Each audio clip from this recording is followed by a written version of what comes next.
Good morning, જય શ્રી કૃષ્ણ. હું છું શેટા સંદીપ અને આપણે આપણા આગળના લેક્ચર તરફ જવાના છે. સોલિડ સ્ટેટ, ઘન અવસ્થા. આ ચેપ્ટરની અંદર મોસ્ટ ઓફ આપણે ઘણી બધી થિયરી ભણી ગયા છે.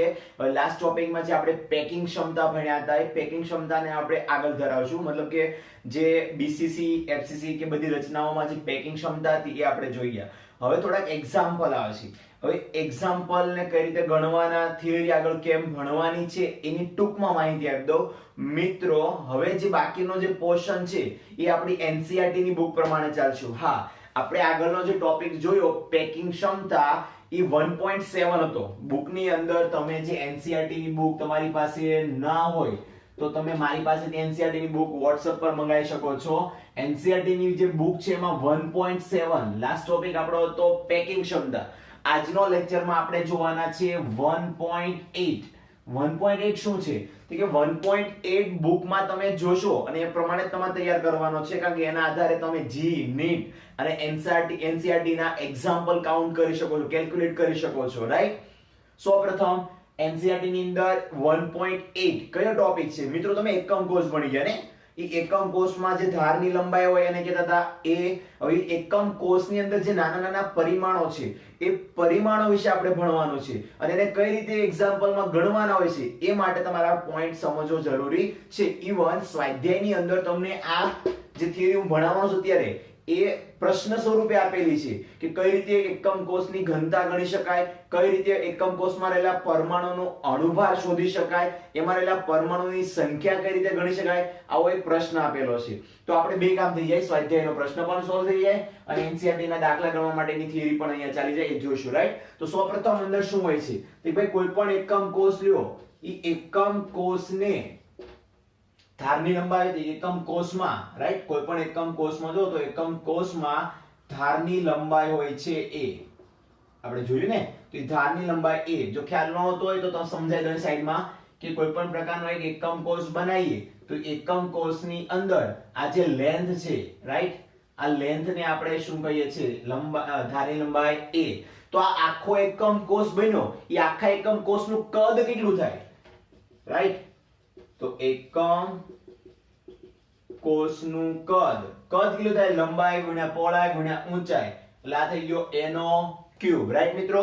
આ વાત થઈ ગઈ આપણે એકમ કોષના કદની. હવે એકમ કોષના કદની વાત થઈ તો સાથે સાથે ઘનતાની પણ વાત કરી દઈએ. તો ઘનતા કેટલી થાય? તે ઘનતા d થાય. એકમ કોષની ઘનતા કેટલી થાય? d. હા, પછી d વિશે તમારે આગળ જોવું હોય તો ઘનતા d બરાબર થશે એકમ કોષનું, આપણે સાઈડ માં હટાવી દઈશું મિત્રો,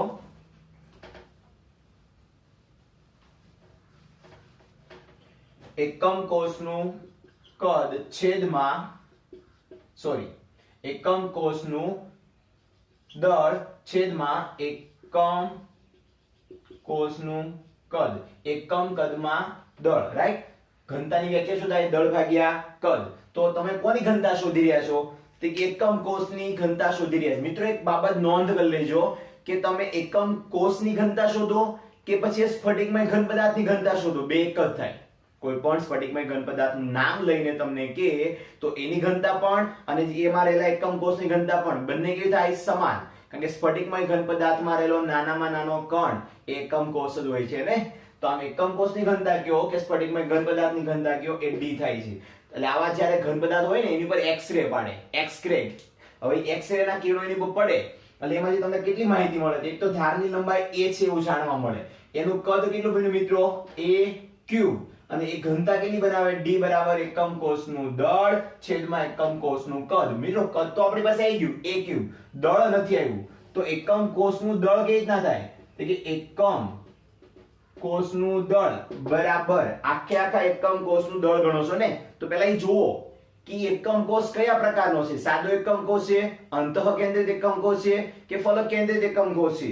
જે પ્રકારનો કોષ હશે એ પ્રકારે એમાં રહેલા પરમાણુની સંખ્યાને ગણવાની z. આપણે જે એકમ કોષોનું દળ ગણવા રહ્યા છે ને એના બરાબર શું થશે? z. z એટલે શું? પરમાણુની સંખ્યા. અને જેટલા પરમાણુ હશે એ બધા પરમાણુનું કંઈક દળ પણ છે. તો z એ પરમાણુની સંખ્યા અને એમાં રહેલું દળ જેને કહેવાય m. હવે m એટલે શું? m એટલે એમાં રહેલા એકમ કોષમાં રહેલા પરમાણુનું દળ દર્શાવે છે.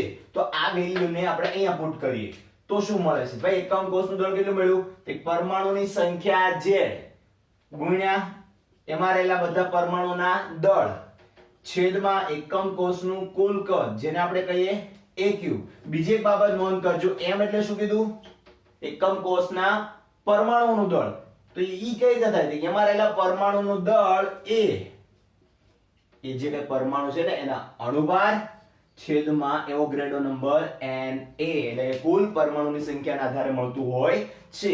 મિત્રો આપણે કર્યું કઈ નથી, આપણે એક સૂત્ર તારવા જઈ રહ્યા છીએ જેના આધારે આપણે દાખલા ગણવા છે. અને દાખલા ગણવા માટે મેં શું કર્યું કે કોઈ પણ સ્ફટિકમય ઘન પદાર્થની ઉપર દાખલામાં લખેલું છે કે એક્સ-રે પાડવામાં આવે, એક્સ-રે ના કિરણો પાડવામાં આવે ત્યારે એમાંથી મળતી માહિતી કઈ મળે છે? તો મને મળી માહિતી એકમ કોષનું કદ કે a3, ઘનતા d શોધવી છે મારે એક પદાર્થની. તો ઘનતા d શોધવા માટે હું શું લઈશ? દળ ભાગ્યા કદ. કદ મળી ગયું મને ઈઝીલી, પણ દળ કઈ રીતના મેળવ્યું મેં? તો કે એકમ કોષ જે આપણે જોઈએ છે એનું દળ એ એમાં રહેલા પરમાણુની સંખ્યા z અને એમાં રહેલા દરેક પરમાણુના દળ તમને જે આપેલા છે m એના આધારે ગણી શકાય છે. હવે પરમાણુનું દળ ધારો કે 20 ગ્રામ, 200 ગ્રામ, 800 ગ્રામ છે, પણ મારે આખા એકમ કોષમાં રહેલા પરમાણુના દળ નહીં, કોઈ એકનું દળ જોઈએ છે. તો એ પરમાણુનું દળ ક્યાંથી આવશે? આ હતું એકમ કોષમાં રહેલા પરમાણુઓનું દળ. મારે કોઈ એક પરમાણુનું દળ શોધવું હોય તો હું શું કરીશ? તો કે પરમાણુનો અણુભાર ડિવાઇડેડ બાય કુલ પરમાણુની સંખ્યા એવોગાડ્રો નંબર બરાબર 6.022 ગુણ્યા 1023 લેવામાં આવે છે. આમ તમને m મળશે. ધારો કે અહીંયા મૂકું તો કે આપણે આપણું દાખલા ગણવા માટેનું ફાઇનલ સૂત્ર મળે છે કે ઘનતા d એ પછી કોઈ પણ ઘન પદાર્થની હોય કે સ્ફટિકમય એકમ કોષની હોય તો એના બરાબર પરમાણુની સંખ્યા z ગુણ્યા અણુભાર m. તો d બરાબર શું થાય? કે d બરાબર દળના છેદમાં કદ, દળ મૂકી દીધું, કદ આવે a3 અને m બરાબર શું થાય? m બરાબર થાય અણુભારના છેદમાં એવોગાડ્રો નંબર. તો a નો ક્યુબ અને આના છેદમાં બરાબર થાય m બરાબર શું થશે? m ના છેદમાં Na. આ થઈ ગયું આપણા દાખલા ગણવા માટેનું સૂત્ર. આના આધારે આપણે અલગ અલગ પ્રકારના દાખલાઓ જોઈશું જે બુકમાં આપેલા છે. લખાણ સંબંધિત દાખલાઓ 1.8 નો ટોપિક પૂર્ણ થાય એટલે નીચે દાખલા આપેલા છે એ દાખલાને આપણે 1 by 1 જોઈશું. આ તો આપણા દાખલા ગણવા માટેનો અને પ્લસ સ્વાધ્યાયનો પ્રશ્ન. દરેક મિત્રોને એક વિનંતી છે કે મટીરીયલ પ્રમાણે નથી ચાલવાનું, આપણે ટેક્સ્ટ બુક પ્રમાણે અત્યારે ચાલવાનું છે જ્યાં સુધી ચેપ્ટર પૂરું ન થાય ત્યાં સુધી. તો આ 1.8 નંબરનો ટોપિક અહીંયા ચાલી ગયો છે. હવે એની નીચેના લખાણ સંબંધિત પ્રશ્નો છે એને 1 by 1 આપણે જોઈશું. મિત્રો આગળ તરફ જઈએ તો લખાણ સંબંધિત પ્રશ્નો આપ્યા છે. પ્રશ્ન એ કોયડા નંબર 1.3 હાઇલાઇટ થતો જ હશે. રકમ વાંચશો તો તમને ખ્યાલ આવશે કે એક અંતઃકેન્દ્રિત એકમ કોષની રચના આપેલી છે. કોઈ તત્વ છે 1.3 કોયડા નંબર, કોઈ તત્વ છે અને તત્વની રચના એકમ કોષની રચના આપી છે BCC બોડી સેન્ટર ક્યુબિક, જેનો મતલબ થાય અંતઃકેન્દ્રિત એકમ રચના. અને રકમની અંદર બીજી પણ માહિતી આપી છે કે ભાઈ આ જે કોષ છે એમાં તત્વના એકમ કોષની ધારની લંબાઈ a, ધારની લંબાઈ કેટલી આપી છે? 288 પિકોમીટર જેટલી આપી છે, રાઈટ? 288 પિકોમીટર જેટલી લંબાઈ છે.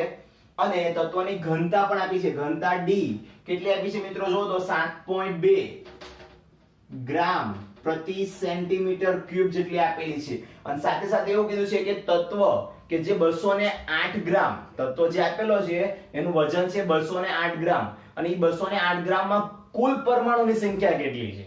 તો પહેલા તો એ શોધો કે એકમ કોષમાં પરમાણુ કેટલા છે અથવા તો કેટલા એકમ કોષ છે. જેટલા એકમ કોષોના પરમાણુ મળશે એને ગુણ્યા 2 કરી નાખશું. 2 કેમ કરશું? ઓકે, થોડું ધીરે લઈએ એટલે ખ્યાલ આવે કે ભાઈ રકમમાં શું આપ્યું છે. તત્વ છે, તત્વ એ અંતઃકેન્દ્રિત એકમ કોષની રચના ધરાવે છે અને એ ધારની લંબાઈ એ 288 પિકોમીટર જેટલી આપી છે અને ઘનતા આપી છે, રાઈટ? તો પહેલા આપણે એક કામ કરીએ, અહીંયા સેન્ટીમીટર ક્યુબમાં ઘનતા આપી છે ને, તો દાખલાનો આન્સર જે આપણને મળવાનો છે એમાં આપણે અહીંયા પિકોમીટર આપેલો છે ને ઘનતા, એ ઘનતાને સોરી ધારની લંબાઈ એ શું આપી છે બેટા? તો એ બરાબર 288 પિકોમીટર છે. તો પહેલા તો 288 પિકોમીટર ને આપણે સેન્ટીમીટરમાં લઈ આવો. તો 288 ઇન્ટુ પિકોમીટર નો મતલબ થાય 10⁻12 મીટર, રાઈટ? આવો મીનિંગ નીકળે. પણ આપણે સેન્ટીમીટરમાં લાવવો છે ને, તો મીટર અહીંથી હટાવી દઉં તો મીટર બરાબર કેટલા સેન્ટીમીટર થાય? 100 સેન્ટીમીટર. હવે આ જે મળ્યો એ ધારની લંબાઈ એ મળી. મારે એકમ કોષનું કદ શોધવું છે. શું શોધવું છે?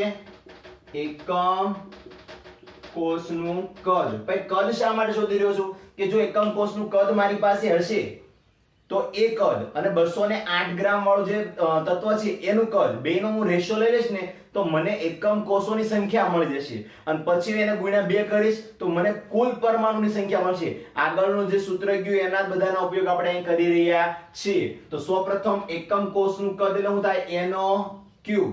અને એનો ક્યુબ કરું મતલબ કે આનો ક્યુબ થશે 288. ભાઈ 2 ઘાત બાદ કરી દો તો કેટલા વધે? 10 ની માઈનસ 12 છે ને ગુણ્યા 100. તો આમાંથી આ બાદ કરીએ તો 10 ની માઈનસ 12 ગુણ્યા 100 કરો એટલે 10 ની માઈનસ 10 સેન્ટીમીટર નો ક્યુબ. હવે આની તમે સાદુરૂપ આપશો તો આખા પદનું સાદુરૂપ a ક્યુબ બરાબર તમે ટ્રાય કરી જોજો. હું એ ડાયરેક્ટ આન્સર જ મૂકું છું 2.39 ગુણ્યા 10 ની માઈનસ 23 સેન્ટીમીટર ક્યુબ મળે છે. કેમ ભાઈ આવું મળે છે? તે ભાઈ 288 નો ક્યુબ લેશે ને તો એ આંકડો ઘણો મોટો આવશે અને મોટા આંકડાને જ્યારે પોઈન્ટમાં દર્શાવશું તો આ જે અહીં 10 ની માઈનસ 30 ઘાત મળવાની છે 10 નો ક્યુબ 30 થાય ને આમ 3 કરી લે તો એ 30 માંથી ઘટતી ઘટતી કેટલી આવી છે? -23 સુધી આવી જાય છે. આમ સેન્ટીમીટર ક્યુબમાં એ કદ મળે છે. હવે આ કદ કોનું મળ્યું? તે કે આ જે કદ મળે છે એ કદ તમને એકમ કોષનું કદ મળ્યું છે એટલું નોટ ડાઉન કરી લેજો. આ એકમ કોષના કદ મળ્યા પછી આપણે શું કરશું? કે હવે 208 ગ્રામ આપ્યો છે ને એ 208 ગ્રામ તત્વનું કદ મેળવો. આ તમને મળ્યું પ્રતિ એકમ કોષ કદ. આ તમને ક્યાં મળ્યું? એક એકમ કોષનું કદ મળ્યું છે. હવે 208 ગ્રામ નું કદ મેળવી લઈએ. રાઈટ? ઉપરથી સાફ કરી દઉં છું એટલે તમને ખ્યાલ આવી જાય. ચલો 208 ગ્રામ તત્વનું કદ બરાબર ભાઈ ઘનતા યાદ છે ને? ઘનતા બરાબર શું થાય? દળ ભાગ્યા કદ. હવે કદ શોધવું છે તો ઘનતા ક્યાં જશે? છેદમાં. તો 208 ગ્રામ તત્વનું કદ શોધવા માટે તમે શું કરશો? તે કે દળ ભાગ્યા કદ. રાઈટ? ઘનતાનું સૂત્ર યાદ જ છે ને? D બરાબર m ના છેદમાં v. v એટલે કદ. તો કદ શોધવું છે તો કદને આઈન પર લઈ લઈએ. ઘનતા ક્યાં? દળ કેટલું થાય? 208 છેદમાં ઘનતા કેટલી આપી છે? રકમમાં જો એટલે ખબર પડશે 7.2 જેવી આપી છે. તો આમ 7.2 અહીંયા ગ્રામ ગ્રામ કેન્સલ થઈને છેદમાં જે સેન્ટીમીટર ક્યુબ વધે ને એ ક્યાં છે? ઉપર. તો આનો આન્સર આવે છે અરાઉન્ડ 28.88 સેન્ટીમીટર ક્યુબ. આનો જે ગ્રામ પ્રતિ સેન્ટીમીટર ક્યુબ આવે ને છેદનો છેદ ક્યાં જાય? અંશમાં. એટલે આપણને જે કદ મળ્યું છે એ 28.88 સેન્ટીમીટર ક્યુબ જેટલું મળી આવે છે મિત્રો. હવે જો વાત કરીએ તો આપણી પાસે બે કદ થઈ ગયા અને આ કદ હતું પ્રતિ એકમ કોષ. આ કદ કેમ હતું? પ્રતિ એકમ કોષ. તો હવે મારે એકમ કોષોની સંખ્યા ગણવી હોય કે કેટલા એકમ કોષ છે પરમાણુ શોધવા માટે તો એક તો આ આન્સર આપણે ઉપયોગ લેશું. દાખલાને આગળ ગણવા માટે ધ્યાન આપજો. અહીંયા બે કદ મળ્યા છે તો તમારે કરવાનું શું છે? તમારે એકમ કોષોની સંખ્યા શોધવાની છે. એકમ કોષોની સંખ્યા. શેમાં એકમ કોષોની સંખ્યા? 208 ગ્રામમાં.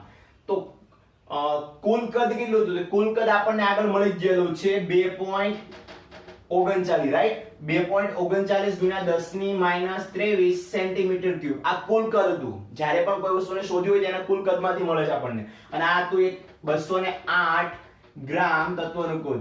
તો બે કદનો ગુણોત્તર લસ તો મને આન્સર મળશે એકમ કોષોની સંખ્યામાં. તો આ જે સંખ્યા મળે છે એકલી ભાઈ 10 ની માઈનસ 23 છે ઉપર જાય એટલે પ્લસ થઈ જાય અને 28.88 ડિવાઇડેડ બાય 2.39 કરો તો આન્સર શું આવે જુઓ 12.08 ગુણ્યા 10 ની 23 જેટલા એકમ કોષો મને મળી આવે છે. હવે સીધી વસ્તુ કે 208 ગ્રામમાં આટલા એકમ કોષો હોય રાઈટ 208 ગ્રામમાં આટલા એકમ કોષો હોય તો કુલ પરમાણુ કેટલા થાય? એકદમ સિમ્પલ છે ભાઈ. એક એકમ કોષ બીસીસી નો લઈએ ને એમાં બે પરમાણુ હોય. એક અંતઃ કેન્દ્રિત એકમ કોષમાં કેટલા પરમાણુ હોય? બે. તો તમારી પાસે એકમ કોષોની સંખ્યા કેટલી છે? 12.08 ગુણ્યા 10 ની 23 ઘાત એને ગુણ્યા કરો 2 એટલે તમને મળી જાય કુલ પરમાણુની સંખ્યા. આઈ થિંક બધાને ખબર પડી ગઈ છે. ન પડી તો રિપીટ કરું છું. તમને આપ્યું હતું વજન, ઘનતા અને ધારની લંબાઈ. ધારની લંબાઈને આપણે સેન્ટીમીટર ક્યુબમાં લેવા. ત્યારબાદ 208 ગ્રામ જે તત્વનું દળ આપ્યું હતું એને આપણે એના કદમાં કન્વર્ટ કર્યું. બે કદો મળી ગયા. એક હતું તત્વનું દળનું કદ અને એક હતું તમારી જે રચના આપી હતી એના આધારે દળ રાઈટ ધારની લંબાઈનું કદ.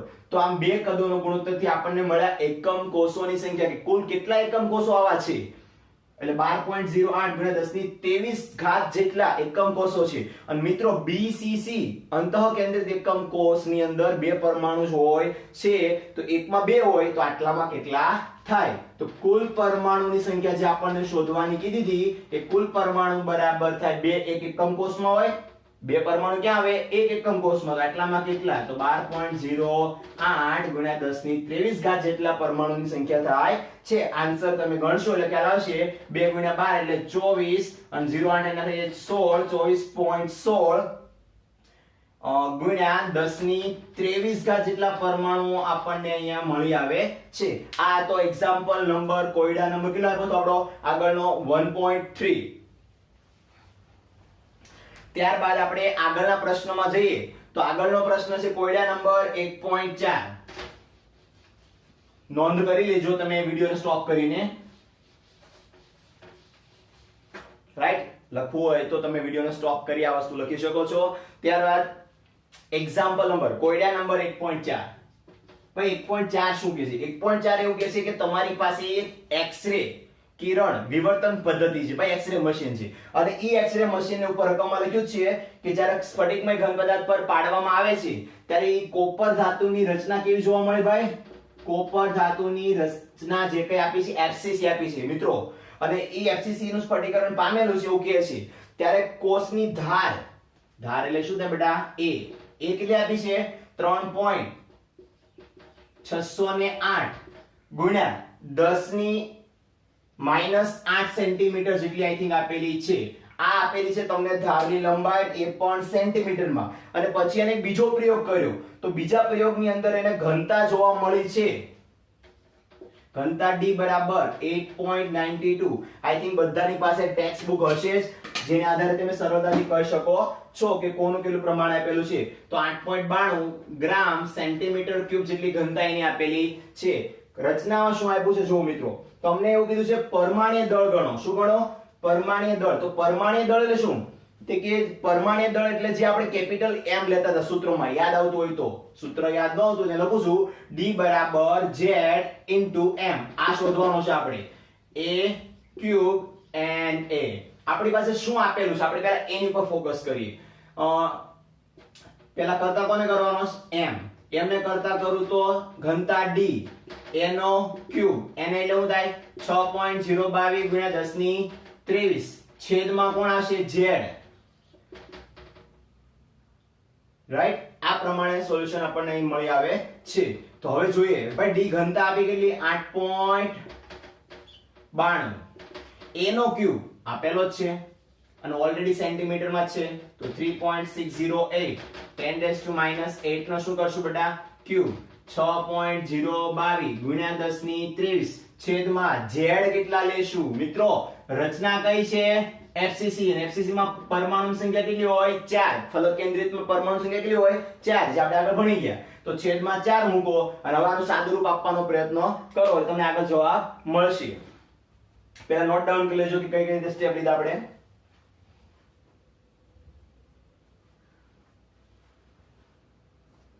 આ આખા સ્ટેપ નું સાદુરૂપ આપતા તમને આઈ થિંક ફાઇનલી કોપર નું દળ કંઈક 63.1 યુનિફાઈડ માસ મળે છે U એટલે યુનિફાઈડ માસ જેને તમે ગ્રામ પ્રતિ મોલ માં દર્શાવો છો તે જ દળ આમ કોયડા નંબર 1.4 અહીંયા પૂર્ણ થાય છે હોમવર્ક ની અંદર હું તમને 1.5 આપું છું હોમવર્ક ની અંદર તમને 1.5 આપું છું જે તમારે જાતે ટ્રાય કરવાનો છે